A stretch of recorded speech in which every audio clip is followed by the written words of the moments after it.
예, 2024년 12월 13일, 예, 음력으로는 11월 13일이 되겠습니다. 오늘은 이제 금요일인데 내일이면 윤석열이 그 비상계엄 그 탄핵 두 번째 국회에서 이제 탄핵 이 시작됩니다. 아마 내일은 가결이 되리라 생각을 합니다. 그러면 대통령은 이제 직무정지가 되고 아마 대통령이 가지고 있는 그 권한은 임시적으로 국무총리가 이제 대행하는 체제로 가게 되겠죠. 자, 그래서 우리는 7년 반 전에 7년 한 반 전에 박근혜 대통령이 이제 탄핵되는 것을 한번 보았기 때문에 우리는 이제 학습이 되어 있습니다. 그래서 7년 반 전에 박근혜가 탄핵이 되고 촛불 혁명으로 문재인 정부가 들었으면서 저 역시 매우 기대를 많이 하고 또 한국 사회가 개혁이 될 거라고 믿으면서 매우 그 기분이 좋았는데요. 그리고 시간이 흘러서 점점 이제 코로나 전국이 들었으면서 문재인 정부의 그 무능력과 그 철학의 부재로 인해서 내부의 그 권력 투쟁과 함께 결국은 문재인 정부 2년 후반기 2년 반은 검찰 개혁이라는 구호만 난무하고 조국과 윤석열의 권력 투쟁으로 온 나라가 혼란에 빠지고 급기야는 검찰 권력에 청와대 권력이 밀리는 그런 우스운 일이 벌어지고 말았습니다. 그리고 윤석열 정부는 김건희와 같은 연놈들이 대통령이 되었고요. 급기야 2년 반 만에 지금 2024년 12월 3일 드디어 군사 반란 군사 친위 쿠데타가 이제 국방부 장관 김용현을 중심으로 일어났죠. 자, 이런 내용들을 우리가 이제 잘 알고 있는 것이고요. 그러면 지금 현재 윤석열은 정신 상태가 어떤 건가를 우리가 한번 분석해 볼 필요성이 있는 것입니다. 윤석열은 기본적으로 반사회 인격 장애자다, 이렇게 우리가 볼 수가 있는 것입니다. 우리가 윤석열만 반사회 인격 장애자가 있는 것이 아니라 우리 일상생활을 살아가는 우리 국민들 중에서도 상당한 부분이 반사회 인격 장애자들이 저는 상당히 많이 있다, 이렇게 볼 수가 있습니다. 우리가 초등학교 선생님으로부터 또 중학교 선생님, 고등학교 선생님은 물론이고 그 다음에 학원 강사, 학원 선생을 비롯해서 그리고 사회에서 나름대로 이렇게 출세했다고 말하는 사자들도 상당한 부분에 그들의 그 내면 구조를 들여다보면 소셜 패서 내지 반사회 인격 장애자의 면을 가지고 있다는 것이죠. 우리 사회가 이렇게 된 이유는 지난 100년 동안에 35년의 식민지화, 65년의 신식민지화 과정을 그렸기 때문에 그렇습니다. 그것이 바로 오늘날의 이제 뉴라이트라는 집단이 이제 나오게 되어서 그 뉴라이트에 경도된 사람들이 이번에 윤석열 정부를 이끌어가고 있는 사람들이다. 이렇게 우리가 이해를 할 뿐만 아니라 이걸 인식해야 되는 것입니다. 이걸 하지 않으면 추론할 수 없기 때문에 그렇죠. 자, 그래서 지난 100년을 내다보면 일본의 식민지화에 경도되었던 그 식민지 근대화론이라든지 일제 종족주의, 그러면 일제 종족주의에 경도된 사람들, 또 두 번째는 산업화 과정 속에서, 민주화 과정 속에서 지난 65년 동안에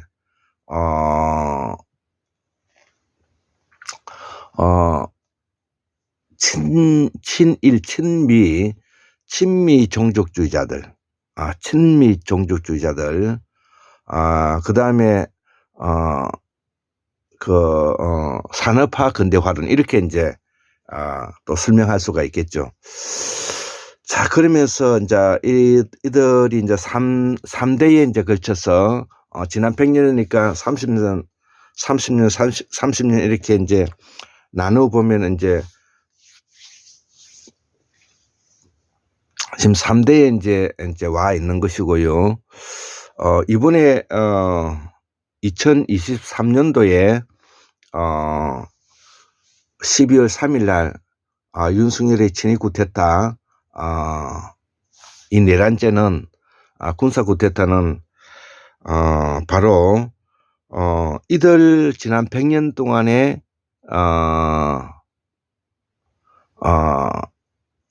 사여져 있는 우리 한국 사회의 반사회 인격장애, 소셜 패서, 즉 우리 한국 사회가 가지고 있는 부조리와 불합리를 윤석열이라는 인물을 통해서, 김건희라는 인물을 통해서, 또 윤석열과 함께한 한동훈 검찰 조직들, 그리고 김건희와 함께한 각종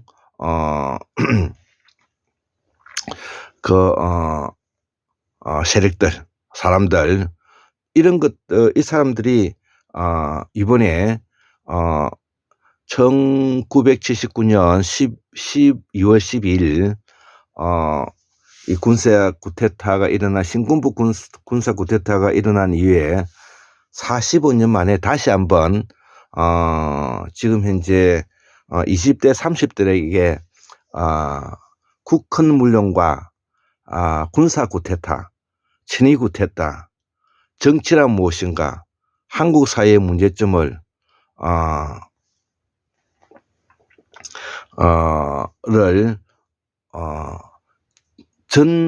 종합적으로, 그러니까 종합적으로 모든 것을 뭐냐면은 담고 있는 내용이 이번 군사 쿠데타다.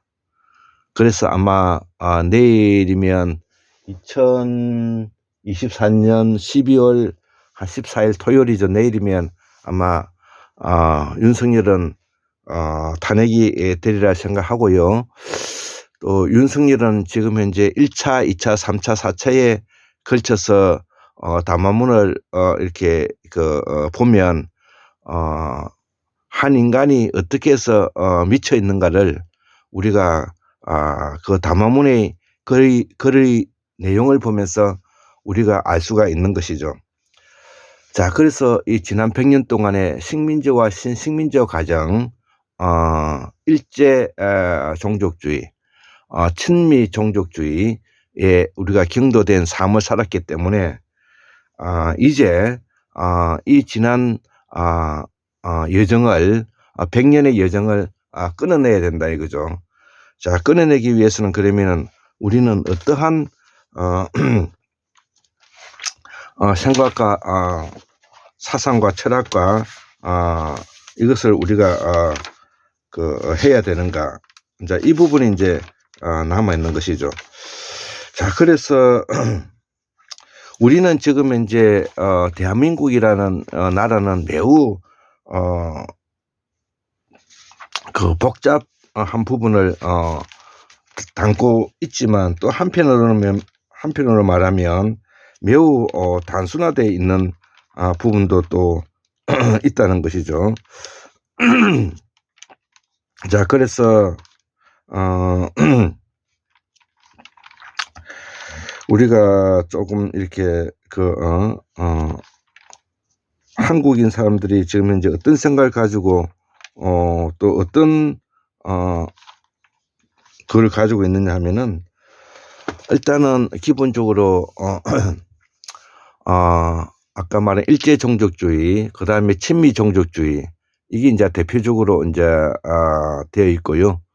또 북한 입장에서 보면은 친중 종족주의, 친소 종족주의가 이제 있는 것이죠.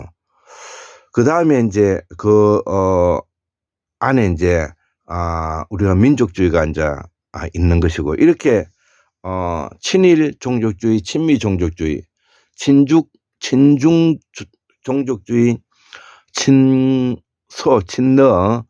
종족주의, 이렇게 하고 그 다음에 민족주의가 있는 것이죠. 자, 그래서 이것을 뭐냐면은 우리가 감사 안아야 되는데, 이것을 뭐냐면은 포괄할 수 있는 것이 우리의 이제 그 정체성이라고 말하지 않겠습니까? 우리 국민들이 가지고 있는 이 정체성이 바로 이 5개 안에 이제 들어가 있는 것이죠. 자, 그래서 우리가 이런 것들을 우리가 좀 전문 용어로 표현하면은 친중 쇄국주의, 그러니까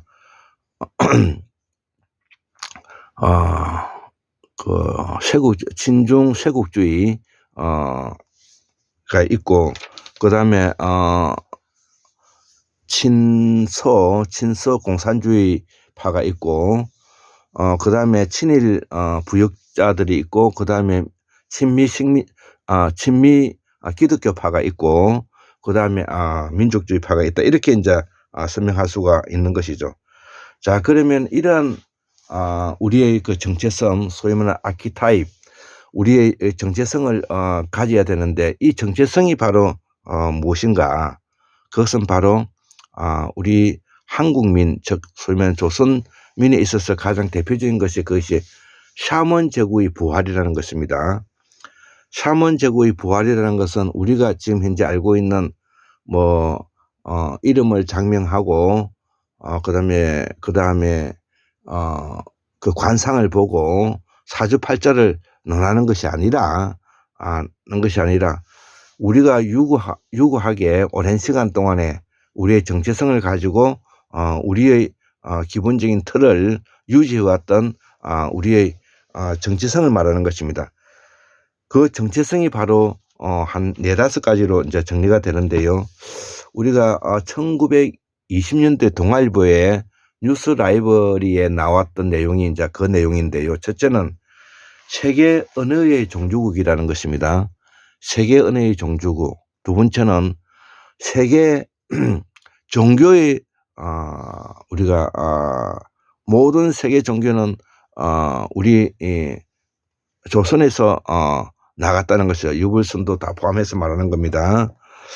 그 다음에 세 번째는 물량이 풍부하고, 네 번째는 한대, 온대,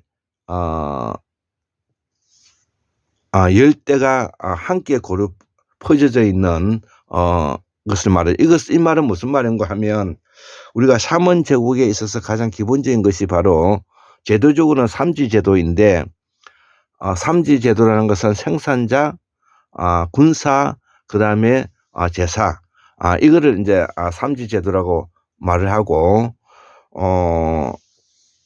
한대, 열대, 온대가 함께 있는 소위 말하는 북위 30도에서 40도에 걸치는 추나추동 문명, 봄, 여름, 가을, 겨울 문명, 이 문명을 뭐냐면 주도한 세력이 우리 한국인이라는 것입니다. 조선인이라고도 말하고 고려인이라고도 말하죠. 또 다른 고대 상고에서는 그를 그 환국이라고 표현하기도 하고 그렇습니다. 자, 어쨌든 이 걸쳤는 이 문명을 바로 우리가 봄, 여름, 가을, 겨울 문명, 중원 문명이라고 말하죠. 중원 문명. 지금 현재 중국이란 나라를 생각하시면 안 됩니다. 그때는 이 중국을 진화조선이라고 불렸고요. 우리는 해동조선, 일본은 열도조선이라 이렇게 삼지 제도로 이루어져 있는 것이고, 전 세계의 모든 곳은 바로 이런 삼지 제도로 이루어져 있다는 것이죠. 우리가 대표적으로 우리 역사에서 많이 배우고 있는 하은주라든지 북부여, 동부여, 남부여가 바로 그런 것이고요. 마한, 진안, 변한이 마찬가지고, 우리가 잘 알고 있는 고구려 백제가 바로 그 중심이 되는 것입니다. 그렇기 때문에 고구려 백제 신라는 이 삼지 제도가 언제까지 이것이 유지되었느냐고 하면, 아마 그 신채호 선생님의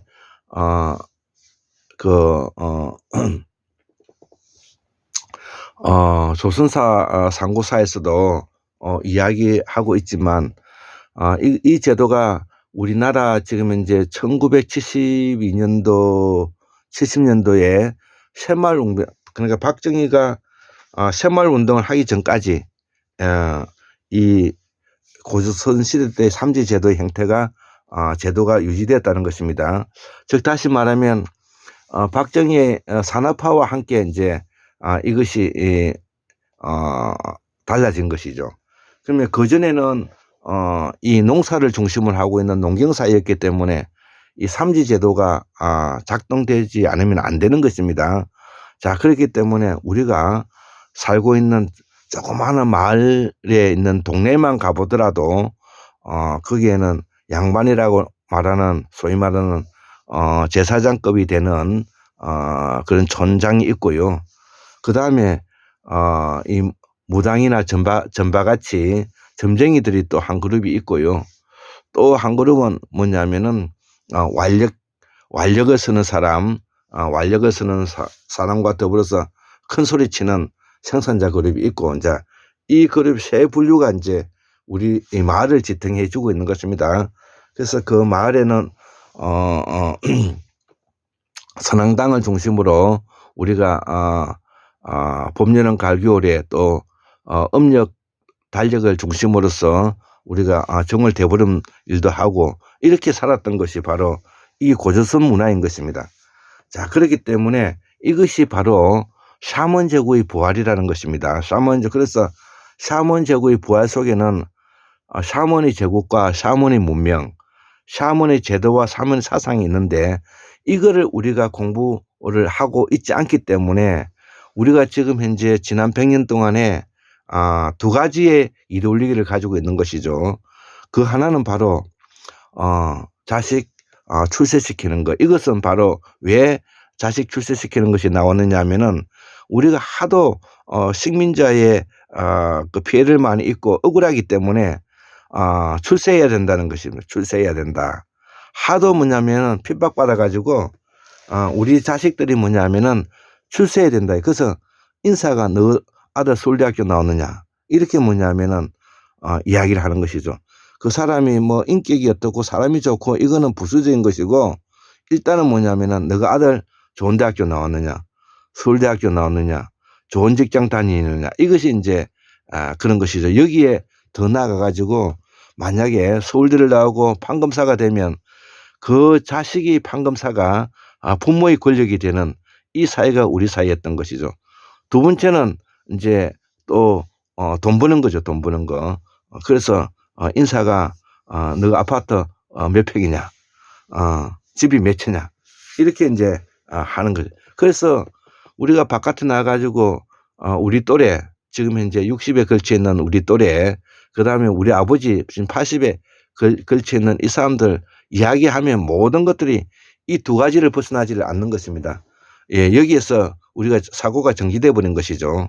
자, 그러면서 일부 몇 지식인들이 이제 그 책도 읽고 공부도 하고 이런 이제 사람이 나타났는데, 그 중에서 이제 분류가 보면 세 분류가 나타나는데, 한 분류가 자식 출세시키는 거, 두 번째가 돈 버는 거, 세 번째가 이제 학문인데, 제가 인제 세 번째에 들어가는 학문하는 그룹에 들어가는데 오죽하면은 100명에 2명 정도가 뭐냐면은 공부하는 그룹에 들어간다는 겁니다. 100명 중에서 2명이 공부하는데 그 공부하는 중에서도 1명은 출세하려고 교수가 되고요. 1명은 교수도 아닌 제야의 쉽게 말해서 듣보잡이 돼 있는 것이죠. 저는 그렇게 생각하지 않는데 저는 기본적으로 뭐냐면은 원하든 원하지 않든 듣보잡이라고 말하죠. 즉 제야 학자라고 말을 하는 거, 제야 학자.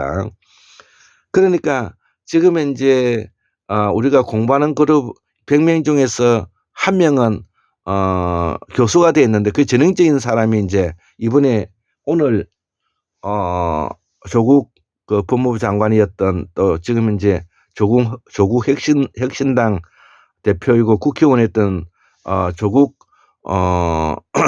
당대표가 오늘 인제 모든 것을 5년 만에 권력 투쟁의 막을 내리고 오늘 인제 교도소에 인제 수감이 되는 그런 비극을 안게 되는데요. 이것이 바로 윤석열과 조국과에 일어났던 과거의 권력 투쟁, 문재인과 윤석열과 일어났던 권력 투쟁의 인제 결말을 지금 현재 5년 만에 보고 있는 것이죠. 아까 앞에서 이야기했던 검찰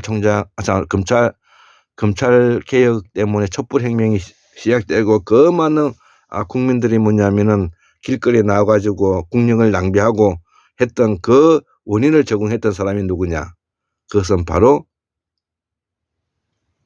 문재인, 조국, 이낙연이, 윤석열이, 그다음에 임종석이, 노영민이 같은 이런 자들인 것입니다.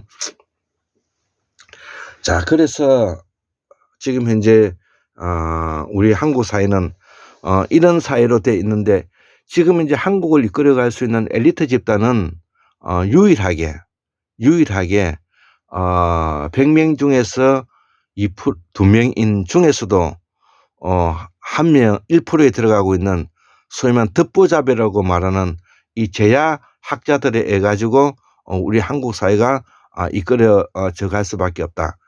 우리 한국 사회 최고의 그 엘리트 집단이 지금 교체 중에 있는데, 이 엘리트 집단이 바로 이들이라는 것입니다.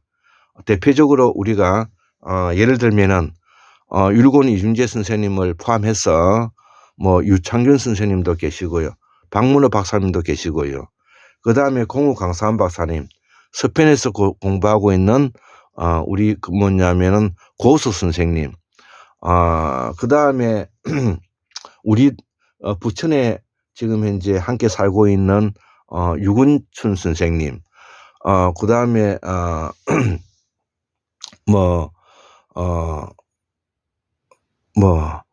박민우 선생님, 박인수 선생님, 박인수 선생님, 저도 여기에 되겠죠. 자, 그래서 이런 사람들이 이제 우리 한국 사회를 이끌어가는 100명 중에 1명의 1%에 들어가는 이제 그 엘리트들이라고 저는 봅니다. 저는 그런 점에 대해서는 저도 뭐냐면 지난 3월 살아오면서 이 부분에 대해서만큼은 이제 제가 부인하기 어렵게 되어 있습니다. 그러니까 그만큼 중요하다는 것이죠. 자, 그래서 이것을 우리는 분명히 하고 앞으로 계속 우리가 공부를 해 가야 될 필요성이 있는 것입니다. 자, 그래서 그러면 앞으로 이러한 이 한국의 엘리트 집단이 이제 교체가 된 이렇게 공적을 보면 율곡 이준재 선생님의 책들, 뭐 세액고래사라든지 노자 도덕경 식계경이라든지, 지금 우리 앞에 지금 현재 보이고 있는 상고사의 세발견이라든지 뭐 이런 책들, 그다음에 공우 강산 박사님의 한자는 동의적인 문자라든지, 세종대왕 창제 훈민정음이라든지, 원효 신화 논술 오류라든지, 뭐 이런 책들, 당군의 나라, 명자의 왕도 공화국이라든지 이런 책들이 이제 있고요. 우리 고수 선생님의 책, 범어천자문 범당소식 주석이라든지 실다막 총서로서 종합실다막 개론, 이런 책들이 이제 있고요. 또 제가 썼던 몸통 인문학 강의, 태고사의 재발견, 뭐 한국사 설계도, 이런 책들이 이제 있는 것이죠. 자, 그래서 이제는 이 샤먼 제국의 부활이라는 것이 바로 샤먼 제국, 샤먼 문명, 샤먼 제도, 샤먼 사상, 이 네 가지를 토대로 해서 우리 한국 사회의 철학과 사상을 정립해 보겠다는 것입니다. 정립해 보겠다는 것입니다. 우리말로 말하면 집대성해 보겠다는 것입니다. 자, 그러기 위해서는 우리가 박용 선생님이 이야기하신 샤먼 제국, 샤먼 문명, 샤먼 제도, 샤먼 사상, 이것을 뭐냐면 앞으로 계속 우리가 공부해 갈 필요성이 있는 것입니다. 이것을 하지 않고서는 우리가 한국이 문명사를 발전시켜 나가고 진리에 부합하면서 한국의 민주화를 견인할 수 있는 길은 이런 길들이라는 것이죠. 자, 그래서 최근자에 뭐 윤석열은 이제 내일 탄핵이 될 것이고요. 윤석열은 과거에 제가 정치 산책을 통해서도 이야기했지만, 윤석열은 미친놈이기 때문에 이 비상계엄도 한다고 제가 예전에 이미 유튜브에서 이야기를 했습니다. 남들이 안 된다는 고 말하지만 공부를 오래 하다 보면은 이놈은 미친놈이기 때문에 비상계엄도 한다는 이야기를 했는데, 다행스럽게도 우리가 6시간 만에 비상계엄이 해제됨으로 해서 그리고 이번에 이 군사 쿠데타에 가담했던 국방부 장관 김용현을 비롯해서 그의 방첩사 사령관, 특전사 사령관, 그다음 계엄사령관 뿐만 아니라 수많은 그 장교들을 모두 다 하나같이 옷 벗게 해야 됩니다. 여기에는 어떠한 문제냐면 정이 있어서는 아니 되고요. 우리가 국가를 새로 바로 세우고 나라를 바로 세우기 위해서는 이 국헌 문란 세력들에게서는 하나같이 추경호도 마찬가지입니다. 하나같이 뭐냐면 모두 다 응징해야 되고 처단해야 될 일이 남았습니다.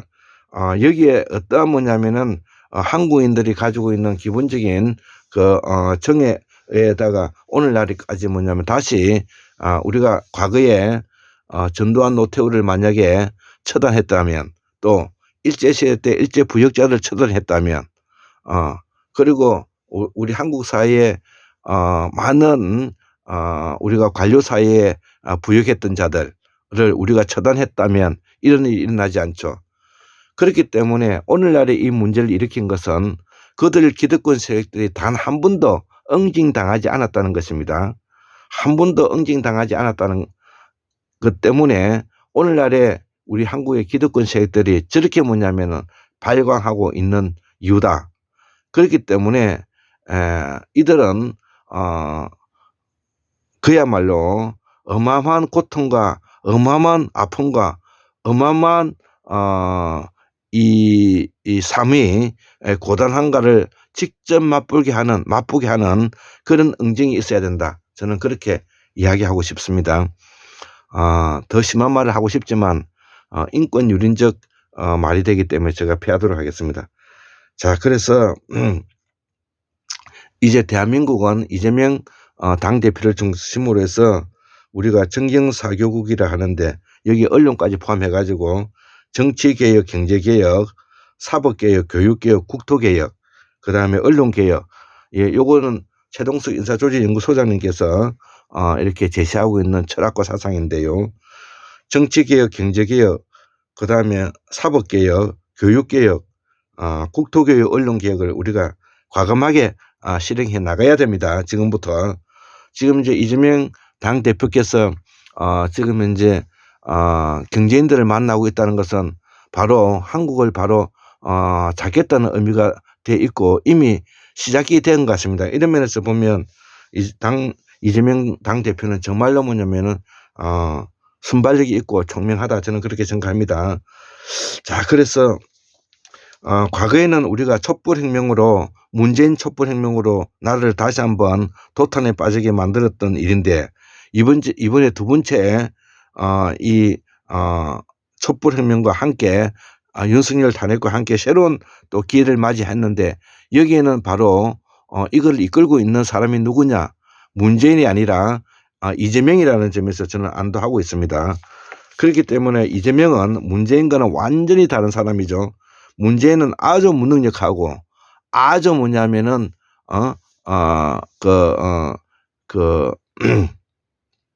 기회주의자적이고 거짓 성실한, 정직 성실하지 않는 아주 뭐냐면 왜곡된 인물입니다.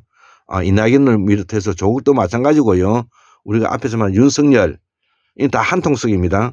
윤석열, 조국, 이낙연이, 문재인이, 임종석이, 노영민이, 이런 다 같은 과입니다. 지금 이제 윤석열은 대통령 돼 갖고 쫓겨나는 신세가 되고요.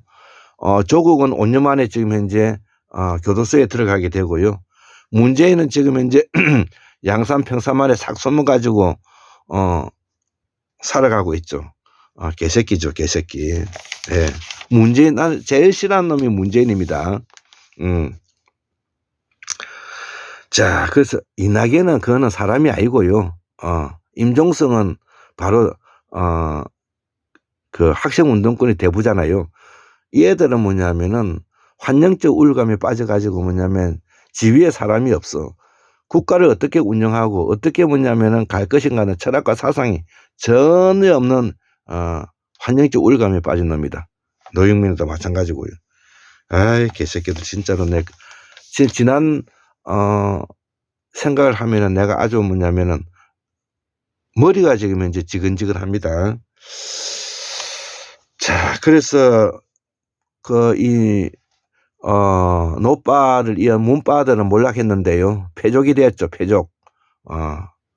거기에 하나 살아남은 사람이 이제 김경수가 이제 있는데요. 김경수는 이것저것 자고면 하지 말고 이재명 당대표를 도와서 영남 쪽에 맞는 뭐냐면은 계획을 위해서 헌신해야 됩니다. 눈깔 살살 돌리고 뭐냐면은 또 뭐냐면은 문빠 노빠 갖다 뭐냐면은 붙어가지고 지랄하면 안 됩니다. 자, 이번에는 뭐냐면 진보민주 세력들이 하나가 되어가지고 우리가 한국 사회를 새로 반석 위에 올려야 됩니다.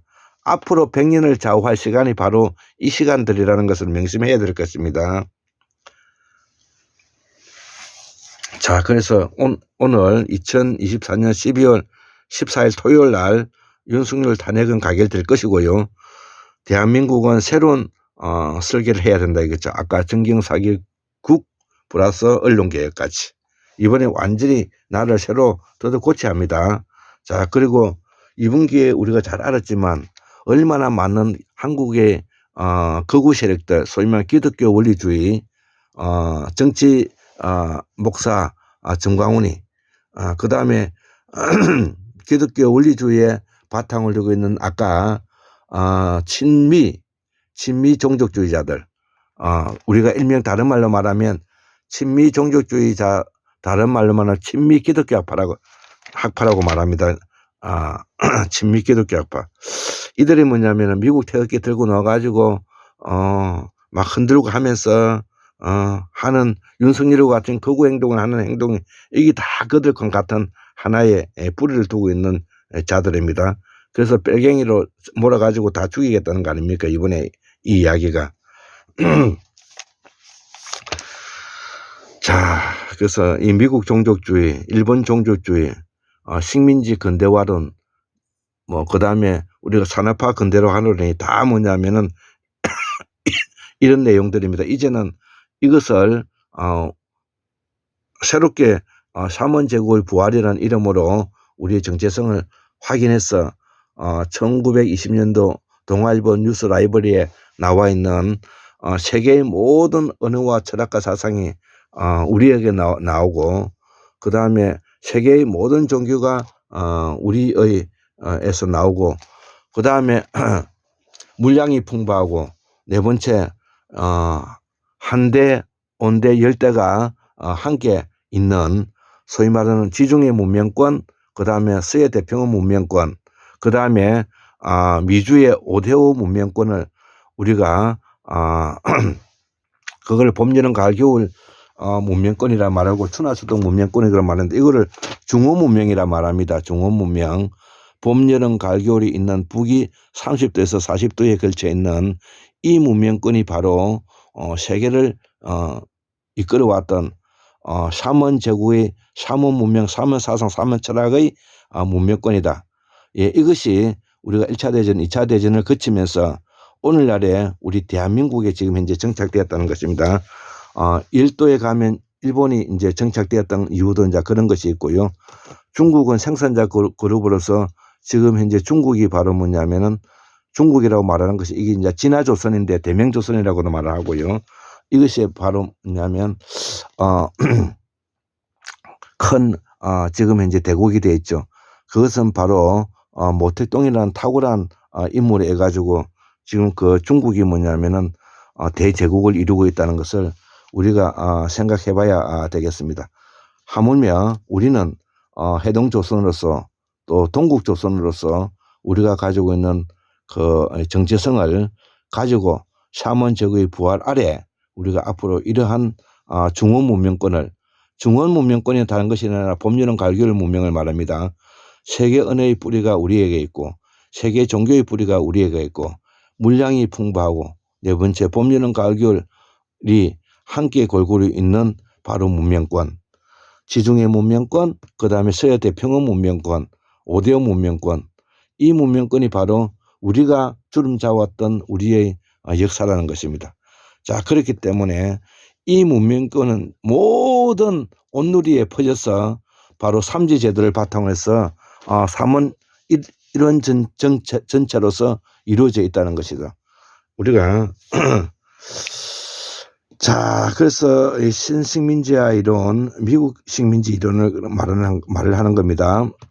그 다음에 삼지제도 이야기했고, 국가의 근간이 돼야 된다.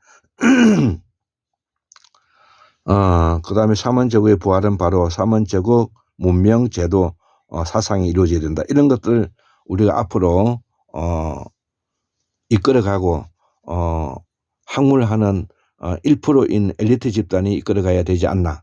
자, 그런 면에서 우리 스페인에서 공부하고 있는 고 선생님이 그야말로 세계적인 대학자 반열에 이미 올라섰다고 보여지고요. 박문호 선생님도 바로 세계적인 학자 반열에 올라섰다고 보여지고, 특히 인사조직론에서 우리 최동수 박사님도 세계적인 최고의 인사조직론자로 저는 그렇게 생각을 하면서, 우리가 박민우, 박인수 선생님의 아메리카 대조선 같은 이런 거, 한부일 선생님, 그 다음에 김종윤 선생님의 그런 학문을 이어받아서 그렇고, 그 다음에 우리가 근문의 대학자, 그 다음에 김재수 선생, 소남자 김재수 선생, 뭐 이런 사람들이 있고, 또 여기에 발맞춰서 저도 황금 문명의 징검다리를 놓겠다는 일념으로 지금까지 꾸준하게 열심히 공부를 해왔죠. 예, 그래서 앞으로 100년을 설계하는 곳이 바로 이 황금문명학술원입니다. 그렇게 생각하면서 오늘 아침에도 4시가 반이 좀 넘었는데 강의를 시작해서 강의를 마치도록 하겠습니다. 예, 감사합니다.